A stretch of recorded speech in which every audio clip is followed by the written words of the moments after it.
Good morning, evening, and afternoon, everyone. Welcome to another episode of the Commander and Coffee podcast. I'm Cypher. And I'm Cork. Unfortunately, we had to send Y out for a coffee run this week, so he's not going to be with us. But hopefully, he'll be back next week for another episode here. But that being the case, this week we want to do something a little special, a little unique, a little different than our regular deck techs.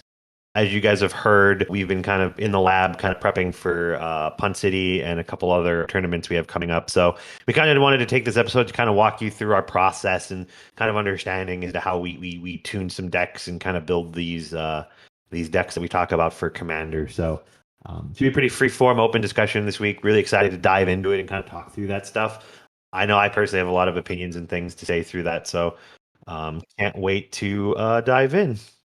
Yeah, and especially with the big influx of commander tournaments that have been happening.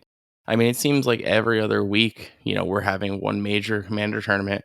I know the Frankensons one over in California is a huge one. Punt City is a huge one.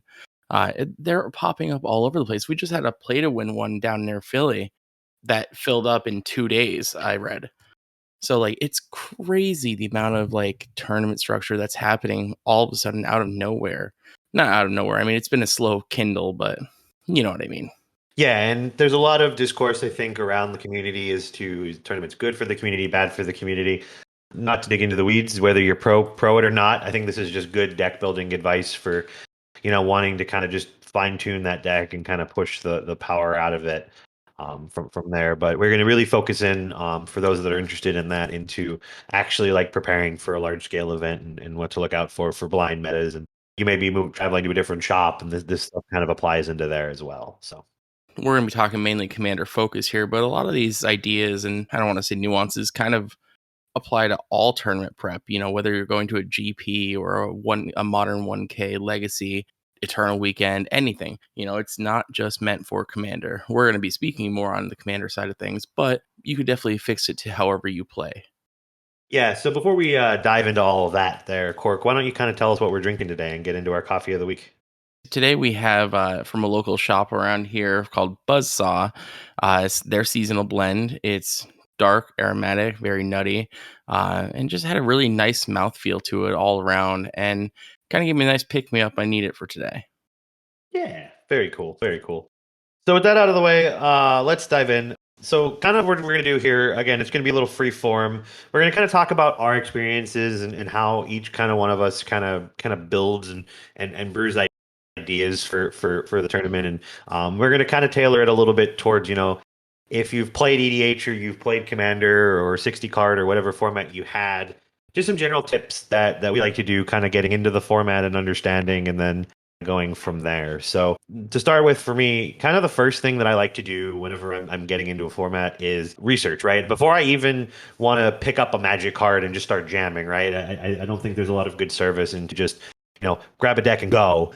You want to understand the format, understand what's going on, what the power levels are like, what the broken things are, what the not broken things are, and just learn, right? Divulge information. Magic events are typically information gathering. EDH Commander, cEDH, however you want to call it, doesn't have the requisite benefit of having, these like MTG Goldfish, MTG Top 8, these structured formats where they're constantly being jammed on Magic the Gathering Online, and you can see percentages as to how much of the field is this, how much of the field is that. We're a little more nuanced. So for me, just kind of going in, looking at the decklist database, finding decks that interest me and my play style, seeing what other decks are out there, and just kind of learning is kind of where I kind of begin my process of learning how to combat this event that I have coming up. Absolutely. And that really encapsulates everything that you need to do to start. I believe it was Sir Francis Bacon that said, knowledge itself is power. And that rings true to this day. That's absolutely correct. Knowledge is power, and you will be able to do everything through that knowledge. Like Cypher said, you don't really have the option of having those top 16 grinders on the MTG Goldfish circuit or the commander circuit. Or there's not a commander circuit, let's say. So, really, what it boils down to is the Discord servers are literally one of the best places to gather information on top of the cEDH decklist database. I believe Scroll Rack's another one that has them. Basically, anything that could aggregate all of the knowledge that you can consume and just take it all in. It's not like studying for a test because this test has a lot of pieces. One of the things that I was like the most like shocked about when I kind of really started focusing into cEDH is the Discord communities are absolutely insane. There are people on there 24/7 talking about that particular deck archetype, and there's a Discord for every deck archetype. And there's people just as you are excited about a specific deck. They're on there talking about it 24/7, trying to brew it, trying to break it, trying to push it to the next level. So definitely, if you find a deck on that database that's interesting to you, or you find a commander pair that you like, check and see if there's a Discord for it. And I guarantee you'll find lots of great results in there too. And on top of that, most of them are very, very welcoming and more than happy to, if you don't understand something about a deck, like why is this card chosen, they will gladly tell you. Yeah, and that leads pretty great into kind of like your second notion that I always talk about is I'm an old Magic player. I've been playing Magic since they had things before EDH was a thing. Back when they were called generals and they weren't commanders and commander wasn't a thing. But there's a dark notion of net decking, right? If you were a net decker, you were shamed upon for that. I don't know if that's a thing anymore. I tend to not socialize with people that think that because in information technology society, like decks are out there, and we want people to play the decks and to learn from them and to play. So the kind of the stage two for me is once I find a deck that I'm interested in, I'm going to research the crap out of it. I'm going to look at hundreds of thousands of lists because I'm a crazy person like that. But I'm going to find everything I can, and then I'm going to find like the premier deck that like the community at large is saying, yeah, this is the version, right? This is the de facto best. What are the staple cards? What are the not staple cards? And then I'm going to sleeve that deck up almost in its entirety, even if there are cards in there that I am heavily like, I don't understand why this doesn't make sense to me. I know I'm a better player. I know I'm a good player, and I know that this probably isn't going to work. I'm still going to jam some games with that. I'm still going to build the deck in my play testings when we get to that part of the process, but I'm going to build it in its entirety to understand. But to play test. But really, right now in this stage is now that I've kind of looked through the lists and I understand the formats, I'm just trying to understand every single card that's in the decks and why they're there. Right, every card I believe to myself personally up to the basic land count you're running in your deck serves some purpose. So to kind of understand why each card is there. Yeah, the deck. I'm just going to use the decklist database as an example.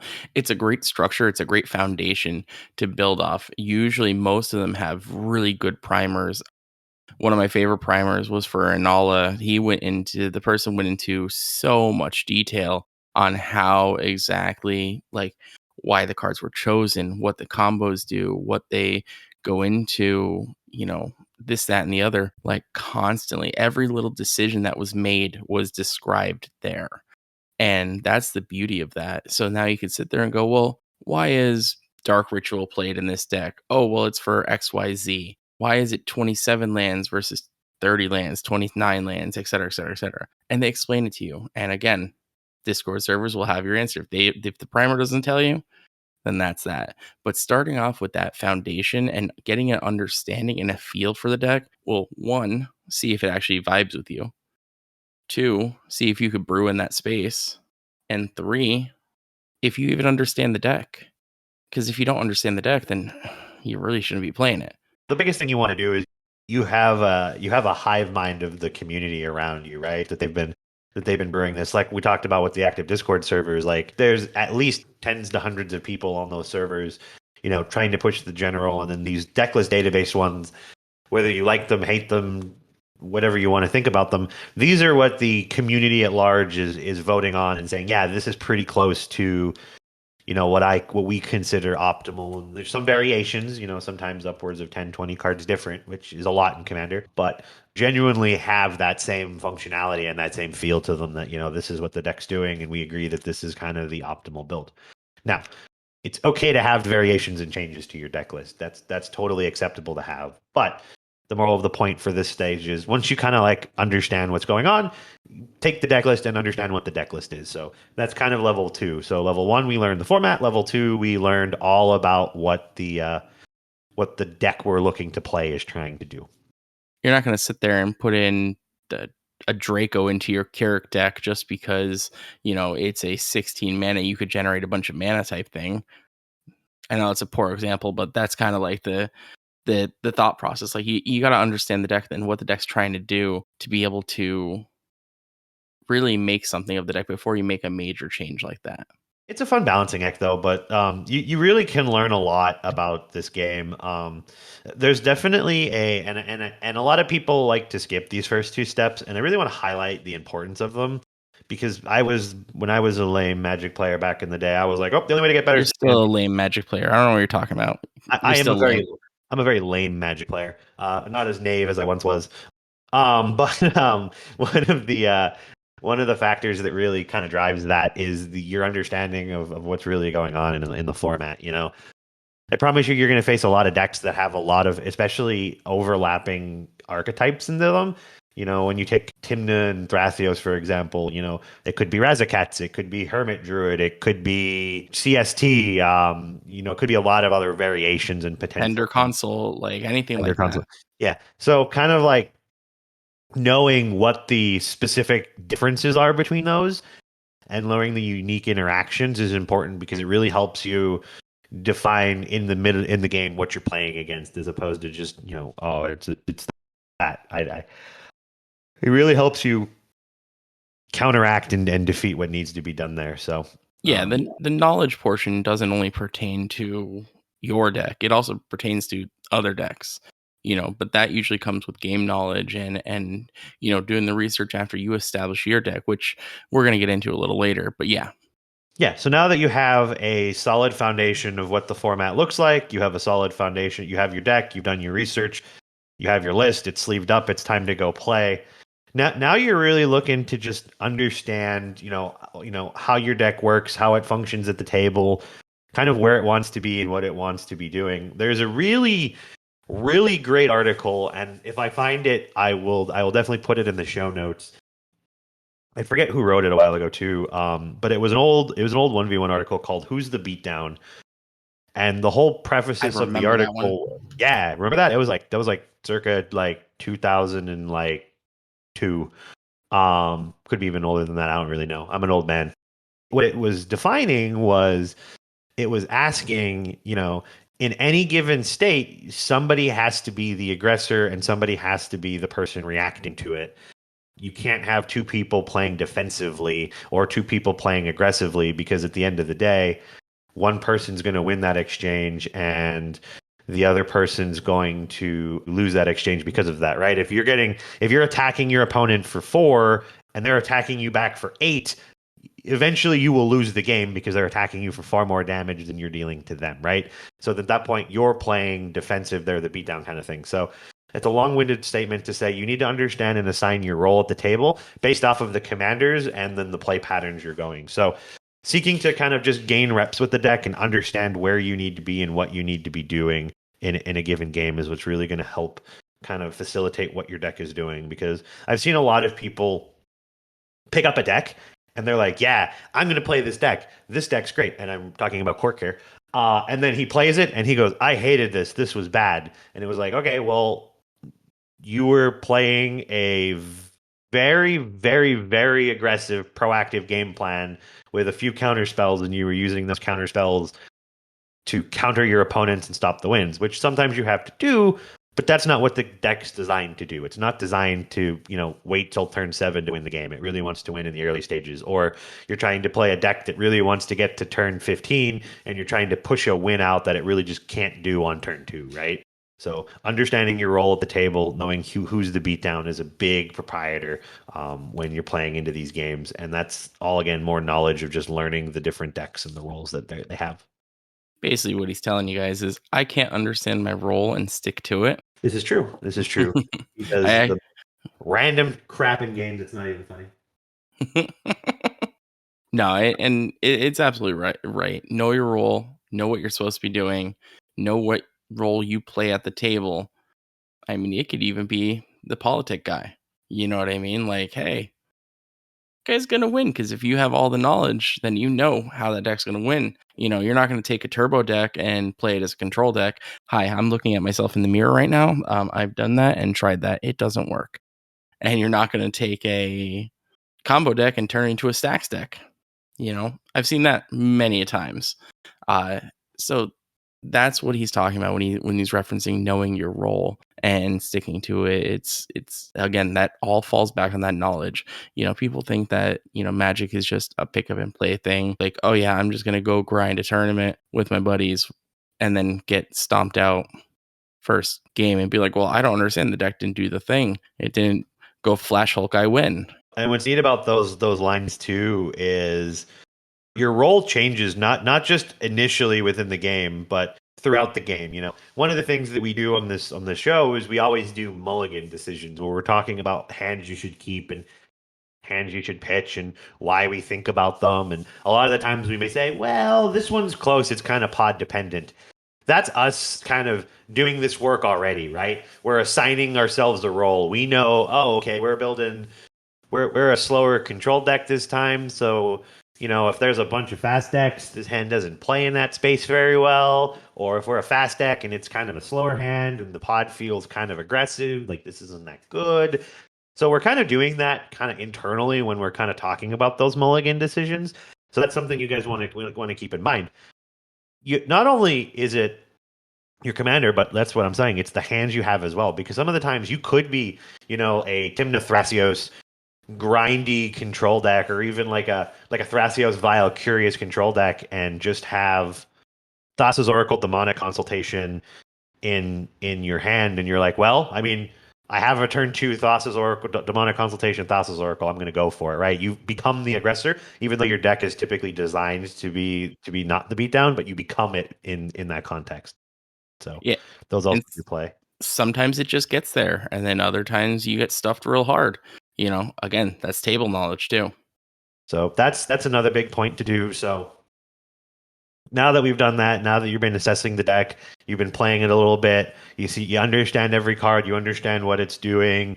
Now it's time to make some changes, right? And this is where it's really, really kind of I think there's a little more personal preference in this. I definitely think there's a right and a wrong way to do things, but I think a lot of it needs to come through testing and your own knowledge and your own understanding. I definitely think there are better cards, and I think there are worse cards, and I think some people like to play pet cards. You really want to take pet cards out of the equation, right? If you're playing a card because you really like the card, you really have to ask yourself, is the card good enough for the deck, or am I playing it because I like it, right? There should be no card in your deck because it's just good, right? Or it's cool, or I really like the card. Recently, me and Cork had a discussion over an offer you can't refuse. He's a big fan of the card. He really likes the card. He thinks it's a good card. And I argued in this certain particular deck list, he's playing a much more controlling style deck. It's probably not that great because you're giving your opponent 2 valuable resources and more mana to continue going off, as opposed to using it more as a ritual, which I think is what it's intended to do. So you really want to look at what the card does and how it kind of interacts and what it does, and is it worth it to have in your deck list? Again, it was a minor point. It wasn't right or wrong, and it's okay from time to time to have some of those. But ultimately, if you're looking to gain as much value and edge as you can in an event, you really want to kind of tweak the deck list to, one, fit your play style, but 2, kind of evaluate every card in there to make sure that it's doing the role, you understand what it's doing in the role, and that you genuinely like the card in the role, right? Having a card in the deck you just absolutely hate is problematic to what you're doing. Like, I'll never suggest Cork put Hermit Druid in a deck because he absolutely hates the card. So it's moot point for him to play that particular deck type because it's just not going to be a value to him. Yeah, it's one too many bad times with that one. I understand it's a good card. The card's great. It does exactly what it's meant to do, and it gets the job done efficiently. I can't bring myself to play it. I hate it. It's one of my banes. But on to his point of like pet cards, one of mine, Cypher could attest, and even why if he was here, one of my favorite cards is Wandering Archaic. Love the card so much. I love the design. I love the art. I love the effect that it has. Except I always bring it as my 101st card. It's always sitting there, and I try and bring it right into the end, and I try and shoehorn it as much as I can into every deck I possibly can, but it never makes the cut because it's just not good enough for me for what I'm trying to do. It's slightly depressing to me. It hurts. It's like, sorry, buddy, you're picked last in gym class here. Which is interesting because, again, when you get to when you get to those nuances, right? Like, I don't think either of us are saying Wandering Archaic's a bad card. It's an No, amazing card. It will absolutely win you games.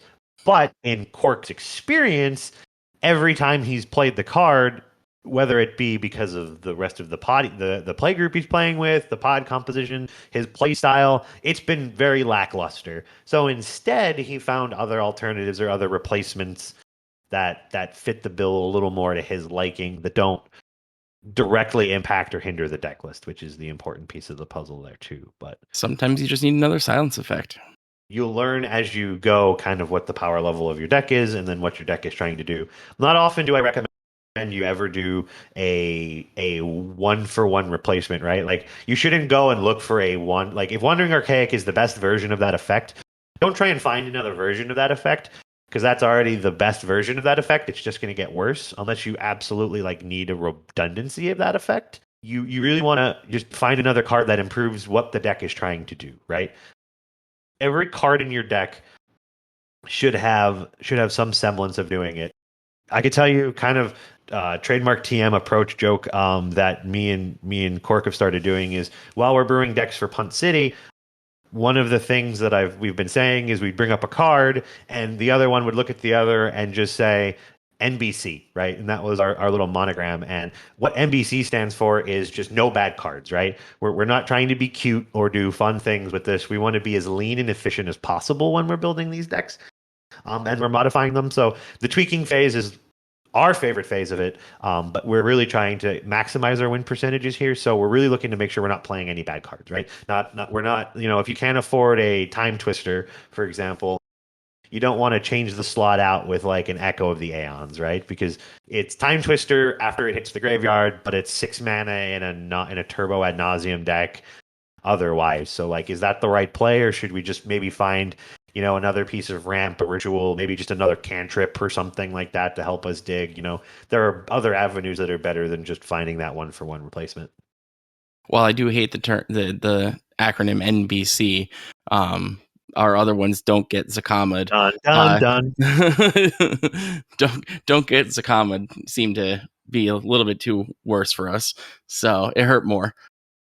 Yeah, that happened. I mean, we were building a. This was again. There's a lot of two-headed giant tournaments in our area. That's the big one that was really popular before all these singleton cEDH events came along, which is really cool.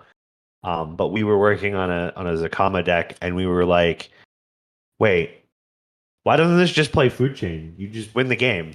And we built it, and we built it, and we were smart, and we thought, or smart or dumb, whatever you want to call it, and we thought we knew everything, and we literally had the deck list built, and we were ready to go, and it was probably like 2 weeks before the tournament, and we accidentally in our hype told somebody, and he goes, "But how do you win? Zakama only deals damage to creatures," and we went, "No, it does." Ah, shoot, we messed up, and then from there, you know, we had to redo and rebuild the whole new deck from the ground up. But understanding the cards is kind of what we wanted to touch on here and make sure we're fully vetted in that approach, because that was a big blunder on our part. Luckily, we were able to catch it before things got worse. It was read the friendly card, and we didn't read the friendly card, unfortunately. There was a lot of depression and sadness, and it was the Zakama was in the mail because I was committed to building this, and yeah, that was a heartbreaker. So that leads to an interesting concept of you're probably, and I'm going to sound harsh on this, but you're probably not going to reinvent break it or reinvent the wheel. So if you find an idea and you're like, holy crap, this is amazing, how did nobody think of this? You should double check your work. You're probably, again, not going to find the one thing if something's been out for at least more than 2 weeks that hasn't been figured out already by the community at large. So just double check your work whenever you modify or change these decks up, because if you see an interaction and you're like, people aren't saying this is the most busted thing ever, more than likely, I'm not saying you didn't break it, but more than likely you're misreading the cards or misinterpreting how the interaction works. Measure twice, cut once. Always be sure of exactly what you're doing before you go ahead and do it. Like, you can't be sitting there and think that the interaction is one way, and then turns out you get into a tournament and it's totally wrong, because that's a heartbreaker on you if you built your deck that way around it based off of a presumption. And now you paid X amount of dollars to get into this tournament that your deck doesn't even work properly. So the next piece of information and the next piece of advice I have is play blue. Blue is the best color. You should be playing blue. No, but Oh, I thought we were actually going with that because I mean, that's definitely your belief. You Bible thump blue. well, technically, I kind of do. I kind of don't. I don't like the counterspell aspect of it. I like the brainstorms. They're more my kind of jib. The brainstorms, the ponders, that kind of stuff. Occasional counterspells because you got to play them, but meh.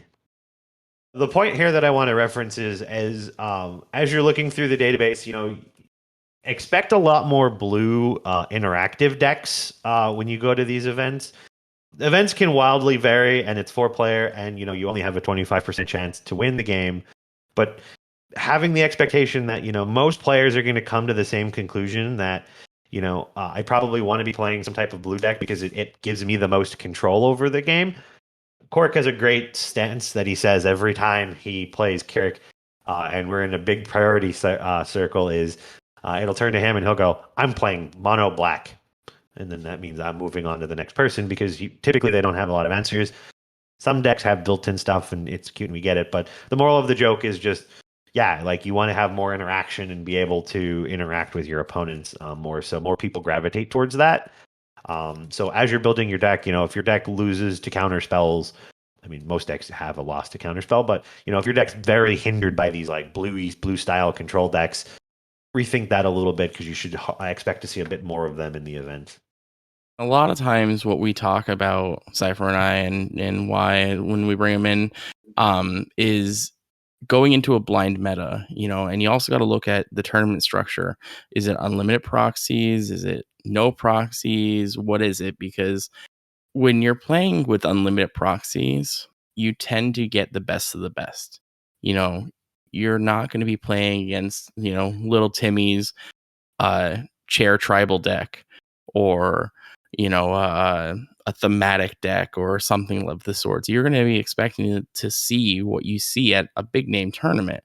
As it gets down, you kind of see a little less as, you get lesser and lesser proxies, but you got to kind of gear towards that in a blind meta. So you kind of go in with the blind meta mentality. You can't go and meta game against your local playgroup because, yeah, your local playgroup's going to be there, but like, if you're a local playgroup, we'll say 8 people. Let's say 8 people went to the tournament and it's 120 plus people.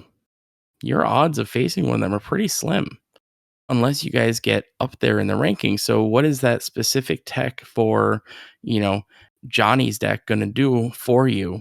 That slot could be used for something better, more efficient. That's really what we're looking for is just card efficiency and card quality in our decks, and then that'll help you really kind of give you the best chance. So what do you do in the cases where you look through the database, you find a deck, you tweak it, you get to the end of your testing, and you come to the conclusion that like, I'm just not really a fan of this. You So cry. you cry, You cry. That's it. And you just quit and that's sell it. your magic cards and you move to Alaska, and that's it. You're done. Become a hermit. Then your doctor tells you that you have to get back into magic because it's the only thing that kept you mildly sane. And next thing you know, you drop $20,000.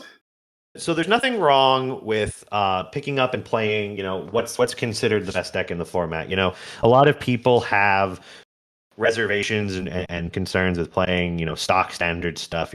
I'm pretty sure those of you that play multi-formats know how Legacy feels about Delver decks, or how Modern feels about 4-color piles and all that broken garbage.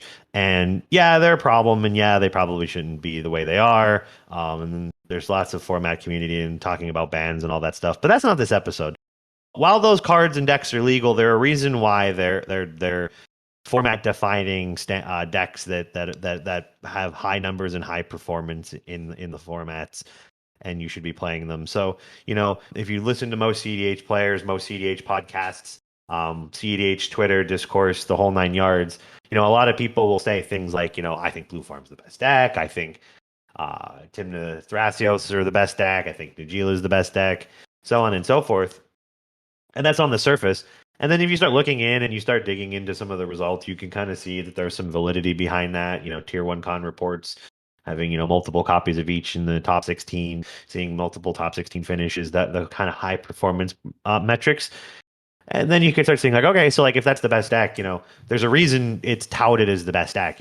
Most of the time the cards are broken in it, the way the deck functions and forms is different. So there's nothing wrong with picking up that deck and just playing, the best version of a deck list possible. Like I said, I disagree with the term net decking nowadays. I think decks are fluid, and just because one person built the deck list doesn't mean that they're the only ones that did it. There's Discord communities that are constantly working and modifying and changing and making decks better. So there's absolutely nothing wrong with just jamming the best deck, even as a case to just understand it more. I feel like you learn a lot of it by playing a deck list. So, if you have everybody in your groups on a different deck and no one has at all tested against, the blue farm matchup, that's something where somebody may want to just be the blue farm player for the evening in your play group when you're testing to just see how that's faring. Because, if all four of your decks are good and ready, and then all four of your decks have a terrible matchup against what the community at large says is the best deck and what you expect to at least see at least 1 to 2 rounds in your particular event, you really want to be prepped and prepared for that particular deck. Now, again, it's harder to do that in cEDH because there's 4 players and who knows what's going to happen in a particular game or what's going to be represented, because it is a much wider open format comparatively than others. But still, you should have some understanding about those particular power decks. Right, and like I was saying earlier, we don't really have the aggregated numbers like a modern legacy, pioneer events do, but we're starting. We're starting to get them. We're starting to see them more because there's so many more tournaments. So you could kind of see like a breakdown. So one of my personal favorite places to go when I want to look for decks aside from the cEDH decklist database is actually, it's called MTG Top 8, and that aggregates all of the tournaments that have been reported from all over the world. Like, I mean, I'm looking at it right now. You have one that took place in June of this year in the Philippines. You have the Chaos tournaments that are on there, and it aggregates all the data and tells you like, here's how many percentage these decks showed up, and like right up there are the Yurikos, the partners, et cetera, et cetera, et cetera, Nagilas, like Cypher said, all the way down to the ones that are only represented about 1.5 to less percent of the time. And the other thing that I like that it really does is it takes what the most played cards are. Like, I mean, no surprise to anybody, Soul Ring's in 93% of the decks. But then you could kind of see what these people are playing and how they're playing and how they're doing. Now, granted, each region tends to have its own meta, which is a whole nother discussion, that we could go into and talk for hours on about the tier 1 con meta, the American meta, the Japanese meta, but that's a whole nother day. But you get a very good idea of everything and how they were played, how they placed. You don't get that primer, but you can see how these decks, and it's the top of the top, the creme de la creme. The cream always rises to the top. That shows up here in major events. What I took away from that is there's 7% of people not playing Soul Ring in their deck. Yeah, it's kind of wild. I mean, and only 82% of the people are playing Command Tower, which there's a lot of monocolor decks that don't run Command Tower. Listen, I would still play Command Tower in my mono deck. Why not? Who cares? Sometimes I'm lazy and don't want to get that extra swamp, so I just throw the Command Tower in my Keurig deck, okay? I just think that's funny that there's 7% of people not playing arguably one of the best cards in the format in Soul Ring. That's Yeah. crazy. You know what else is really neat since we're on that same topic? Only 80% of the decks are running Mana Crypt. Yeah, that one makes more sense to me. Mm-hmm.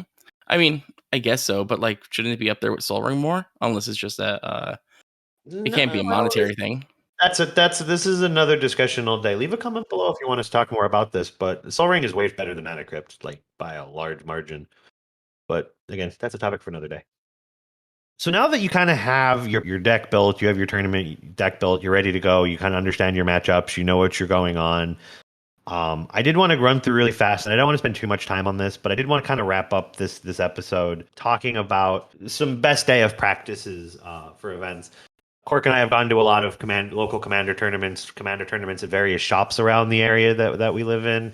have gone to many of, like I said, I'm an old man. Back in the day, I used to be on the SCG Open circuit, playing in a lot of events there, grinding games, all this stuff. So I kind of have a routine that I have when I'm playing in an event.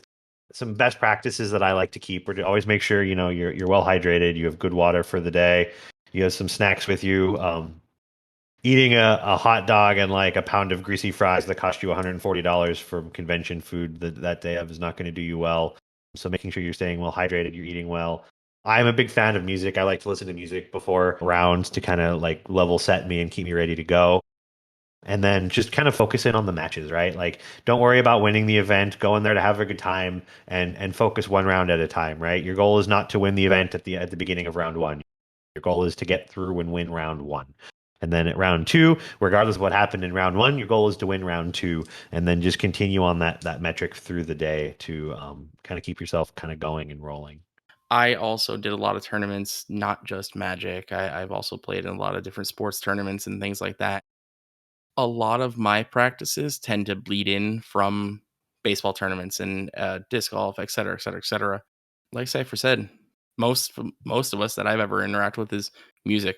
Music soothes the beast's soul. Like you just kind of chill, you vibe, you kind of exist for a minute. He's absolutely right with make sure you're well hydrated, get a good night's rest because you're going to be sitting there playing for sometimes upwards of 10 hours. And if you're executing a complicated combo, like, let's say the Inala combo, I keep harkening back to her.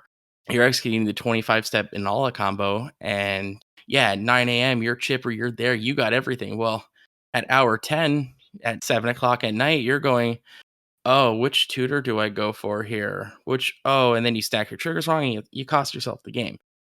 You got to be sure that you're ready and willing the entire time to go for it and just kind of focus and win the game you're in then.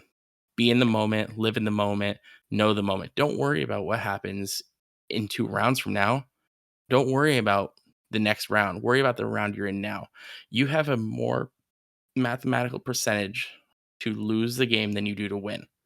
So each turn that it takes, you have either a higher or lower. And your percentage points kind of change. Just like I don't know if anybody ever watches the World Series of Poker, but you always see like the brief look of their hands and the percentage to win on the side of it. That's kind of what's got to go through your head the entire time. Like, what can I do to increase my odds of winning this game? Focus on now. Focus on this moment. Yo, that thing is cracked because man, when I watch that, I'm like, yo, I could do that. I could be a poker pro winning $1 million. And then you go and you play poker and you go, wait, I don't get to see their hands. This is bogus. Right? You're sitting there looking at it, going, you bought into a tournament. You're like, all right, so this guy, I don't know what he has. I don't know his percentage points. Uh, uh, all in. And that kind of correlates to when you're watching Magic streams, right? Like when you're watching the stream, the commentators are talking. You're like, oh yeah, I can clearly see what the play is, but it's a really different beast when you're involved in those programs and you're playing the game out yourself live and you're in the moment. It's a little different there. So just again, keep yourself focused, keep yourself locked in, and you'll do fine. And again, results take time. Rome wasn't built in a day. You'll eventually get there with some hard work and some dedication to seeing some positive results. It sure was demolished pretty quick though. So Yeah, I could tear it just down pretty quick. yeah. Same thing goes with your win percentage. Yep, I've had some moments, man. One of the other things that we didn't really touch on is actually time management. And time management is really big in commander or in tournaments in general. If you look at like MTGO, each player gets 25 minutes. You use up your 25 minutes, you're done. That's it. Get your 3 games in, call it a day on MTGO. Same thing goes for commander on there too, but that's besides the point. If you're getting slowed down or you're playing a deck that's going to take that much time, you better have a way to win. A draw's only worth 1 point.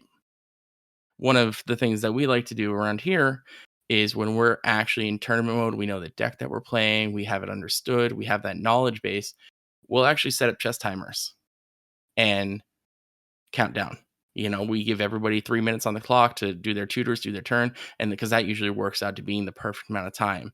Um, or we just set up the overall general timer. Hey, here's 50 minutes, here's an hour and a half, whatever if we know what the round timer is, we'll set it to that and see if we can get through the game in that time frame. I think 75 minutes is pretty standard now from this point. They've done a lot of testing, and 75 minutes seems to be the ideal round time limit. I just played in one recently that it was 2 hours. I thought that was way too long. Granted, most of my games were over in 10, 15 minutes anyway, but that's besides the point. Again, just to kind of overview some high level bullet points is, just make sure you have a good understanding of the format before you go in. Make sure you understand your deck fully. This is a format a lot of detailed around tutors too. So when you tutor, you want to tutor with a purpose. You don't want to tutor with the gumption of, well, I don't know what I'm going to get, but I'm going to go flipping through here and hope to find it. Then some of the times you will find a better line in there, but you should at least have some idea when you're putting a demonic tutor, a vampiric tutor, or like an imperial seal on the stack as to actually what you're going to get, and why, and not just, well, I have 2 mana, I might as well tutor here and see what happens. So yeah, so that's kind of what we said from the high level overview of kind of what we want to be doing from this event. Watching your games, making sure you're understanding what's going on, and then like take each win with a grain of salt, take each loss with a grain of salt. You want to be able to look back on your losses and understand, why, what happened, and what went wrong. And some of the times the conclusion is, oh well, I just lost. But I can tell you, I'm very analytical when I do it, and I always look for things I could have done better or things I may have misunderstood or changed in the game, and that'll help you improve your overall win percentage. But from the deck building philosophy, again, just understand the meta, understand what your deck is trying to do, and make sure any changes you make, you're trying to optimize from there. That's kind of the core of what this podcast is all about. And that's really the biggest thing that we want to convey to you guys as we continue to share our sick brews and our talk tracks that we talk about in each episode, is just focusing in on making sure that we're having these highly synergistic decks that kind of flow well together. And we're taking out cards that we just genuinely enjoy and love and not want to play because why, so we're always asking those questions when we build the decks. We're trying to help you guys by providing you guys knowledge and our experience, because in turn, we hope that, one day if we play you guys, that knowledge would make you a better player. Now, we're not saying that we're the best players in the world, but it leads to better games in the long term. Yo, I want you guys to like turn 2 combo me every time. Yeah, I really hope please, you guys. please. I love to see Cypher agonize over getting turn 2'd. Because he sits there and he'll get deep in the tank. Like, what did I do wrong? It looks like someone needs to help him or call a hotline. But he's fine. Trust me, he's fine. But no, absolutely. Like, knowledge leads to better games. The more knowledge out there, and I'm really happy that a lot of cEDH content creators are also big on the education thing as well, basically teaching people, and more than happy to explain to them how this works, how that works, et cetera, et cetera, et cetera. Yeah. So with that, anything else you want to add, Cork? I think that's pretty much all I wanted to cover. I think it's a fun time. Whether you're pro tournament or not pro tournament, that's fine either way. We here at Commander and Coffee are very much pro the tournament scene. We've been longtime grinders for a lot of Magic, and we think it's great. And we understand that it's not necessarily for everybody, but hopefully for those of you that tuned in today that have some interest in this, you get out and you go and play in your local FNM or your local Commander event, or even if you're thinking about going bigger, coming out and visiting the bigger events that we'll be traveling to, and seeing these bigger cEDH events. It's like these tier 1 cons, the Marchesas, the Oktoberfests, the Punt Cities of the world, and really seeing if there's a space for competitive tournament cEDH or not. So really excited to see what the future holds for this style of space, and looking forward to competing. Yeah, I'm absolutely really looking forward to playing with everyone. I love playing very diverse games, and learning something all the way around. I'm big on learning. Obviously, I've been pushing the whole knowledge aspect to you guys this entire time. Knowledge, knowledge, knowledge. That's the most important thing. If you have the knowledge, your win percentage points go up because you know what they're looking for. If you could look at a deck and go, oh yeah, I know exactly what you're playing off the 3 cards that you played. I know exactly how that, but you flipped over your commanders. Cypher, when we were originally playing together, like way back when, like you said, we've been playing for long. He's been playing much longer than I have. But one of my baby decks, my pet decks, is Derevi. And Cypher used to be, as we're going to tournaments and just driving to different events and stuff like that, he would literally have me recite my deck list. And he'd just be reading it through as I go. I have that deck list memorized where I could still probably put it together today. And I can look at somebody's deck that's playing Derevi, even if I'm not on Derevi, and I could go, you played 2 lands, I know exactly which one you're doing. I know exactly what Derevi list you're playing. You're playing Spell Pod, you're playing Bird Wizard, you're doing some type of jank stasis lock. Hi, that's me. That was my thing. That was what I was able to do because how much knowledge was drilled into me by that deck and how familiar I am with that deck. And that carried over to kind of how I get prep for tournaments too, is just gather the knowledge. Cypher and I joke around a lot of the times because he kind of acts like my coach in a lot of ways. I say he's the coach, I'm the talent. Basically, he gathers the knowledge, he distributes the knowledge to me, and I take that knowledge and do my thing. Yep, that's me, Papa Coach. Please don't call him Papa Coach. Maybe Papa Roach, but I mean, not Papa Coach. I've been Papa roasted before. Suffocation, no breathing. Am I right? But yeah, no, he's right. Like, you don't need to go to that level of extreme, but with there's, especially in cEDH, like I said, there's tons of tutors. You need to know what you're tutoring for. There's Praetor's Grasp, so you need to know who you're grasping, right? Make those smart decisions. Opposition agents are great to be able to quickly discern how a deck's going to win, because sometimes it's not obvious. I mean, look at a few episodes ago, whenever this comes out, we did the modern Vadric Storm deck, and it's a convoluted combo to figure out how that wins. So, understanding the no one thinks that Sudden Breakthrough is a card that you need to counter, but when you're knowledgeable and you see that deck and oh yeah, okay, that's the combo card, or this is the game plan, right? Like, you'll gain basis points by knowing that the Vadric player is going to take the second turn off, right? When they cast Vadric, their next turn they plan to take it off. That's huge information for you, knowing when you want to interact or want to do certain things. Yeah, absolutely. They cast Vadric, you go, okay, I have to win here or else they're winning on their turn. Yep.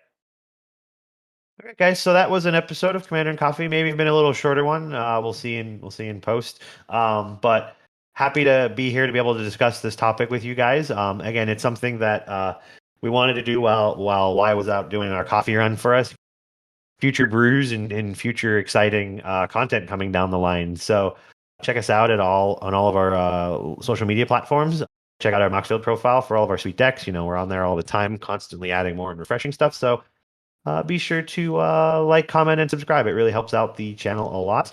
As for always, we will definitely see you guys next episode. Hopefully we'll be back to a little more standard deck tech, and you can tell us how we didn't apply any of the things we talked about today in that episode, and can yell at us for it. So with that being said, I'm Cypher.